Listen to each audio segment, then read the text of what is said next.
महाराष्ट्र विधान परिषदेचे उपसभापती सचिन अहिर यांनी राहुरी येथे शिवसेना नेते राजूभाऊ शेटे यांच्या संपर्क कार्यालयाला सदिच्छा भेट दिली। यावेळी राजूभाऊ शेटे यांच्यासह शिवसेनेचे पदाधिकारी, शिवसैनिक आणि कार्यकर्त्यांनी सचिन अहिर यांच्या उत्साहात स्वागत केलं।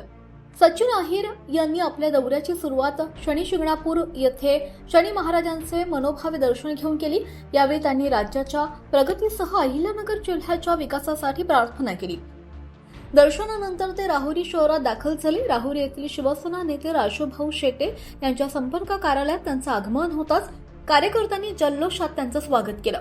यावेळी शिवसेनेच्या संघटनात्मक कामकाजासह राहुरी तालुक्यातील विविध प्रश्न, स्थानिक राजकीय परिस्थिती आणि आगामी काळातील पक्षाच्या वाटचालीबाबत पदाधिकारी आणि कार्यकर्त्यांशीही चर्चा झाली। कार्यकर्त्यांनी देखील स्थानिक पातळीवरील विविध प्रश्न आणि अडचणी अहिर यांच्या निदर्शनास आणून दिल्या। यावेळी उपस्थित कार्यकर्त्यांनी अहिर यांच्याशी संवाद साधत संघटन मजबूत करण्याबाबत चर्चा केली। शिवसेनेच्या माध्यमातून सर्वसामान्य नागरिकांच्या प्रश्नांना प्राधान्य देऊन त्यांचे प्रश्न शासन दरबारी मांडण्याची भूमिका यावेळी अधोरेखित करण्यात आली।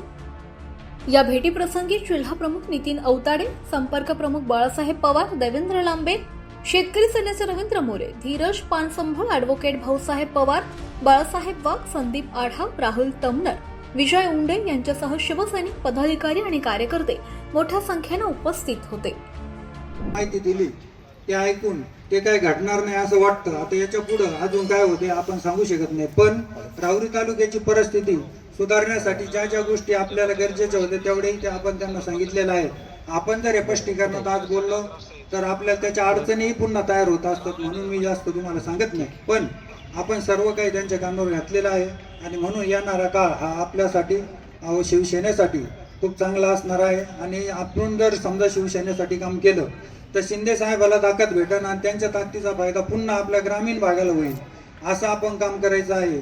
आणि म्हणून आतापर्यंत आपण एक जीवानी राहिलो आहे, याच्या पुढेही आपल्याला एक जीवानी राहायचं आहे, म्हणून आपण सर्वजण या ठिकाणी उपस्थित शनी महाराजांचं दर्शन घेतलं। नतमस्तक होत असताना आडीपिडी जी आपल्या इकडे 7.5 जी आहेत ती कुठे येऊ नये आणि त्यातून राज्याची प्रगती व्हावी आणि ते करत असताना एक जुना नाता 1992-93 सालापासून मी त्या संस्थेमध्ये भेट देत असतो, शनिदेवाचं देवदर्शन घेत असतो।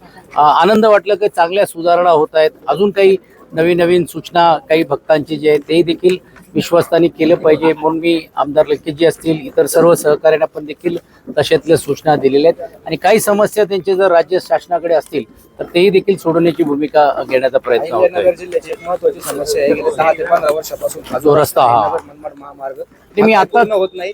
आणि आताच सुजय विखे म्हटले की डोनाल्ड ट्रम्पने जे युद्ध केलं त्या युद्धाचा परिणाम नगर मनमाड महामार्ग काय झालेलं की आता कोणी काय बोललं त्यापेक्षा काही करा, वेळ आली तर डोनाल्ड ट्रम्पला घेऊन या, पण हा रस्ता करा, हाच सर्वसामान्य लोकांची भावना आहे। कोणी श्रेय घ्यायचंय, ह्यांनी बांधला त्यांनी घ्या, त्यांनी बांधला त्यांनी घ्या।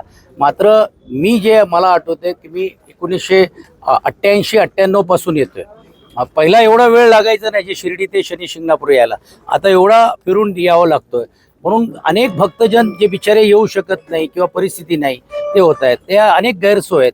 आणि हा काय एका लोकसभेचा किंवा विधानसभेचा हा प्रश्न नाहीये, हा राज्याचा प्रश्न आहे। आणि म्हणून मला असं वाटते की जिकडे वेळ आली तर राज्याचा विधान परिषदचा उपसभापती या नात्याने माझ्यासमोर तो विषय आला तर नक्कीच त्याच्याबद्दलची दखल घेतली जाईल आणि त्यांना न्याय देण्याचा प्रयत्न होईल। अहिल्यानगरमध्ये एक हिंदुत्ववादी तरुण आहे धीरज परदेशी, त्याची हत्या झाली, त्यामुळे त्या प्रकरणात पोलीस सहकार्य करत नाही असा आरोप आमदार संग्राम जगतापांनी केला। नाही, आता कसं आहे की आपण सत्तेतलेच आमदार आहोत, म्हणून कुठे अयोग्य असेल किंवा योग्य असेल तर नजरेत आणून द्यायला पाहिजे। पण मला असं वाटते परवाच्या दिवशी जो आंदोलन झालं, स्वतः राज्याचे मुख्यमंत्री आणि गृहमंत्र्यांनी त्यांना आश्वासित केलेलं आहे। आणि राज्याचे गृहमंत्री निवड गृहमंत्री नाहीये तर एक सक्षम मुख्यमंत्री आहेत। मला असं वाटते निश्चितपणे त्याला तडा लावून आणि त्यांना न्याय मिळाल्याशिवाय राहणार नाही। आवाज जनतेचा, लढा सर्वसामान्य जनतेच्या न्याय हक्कांसाठी।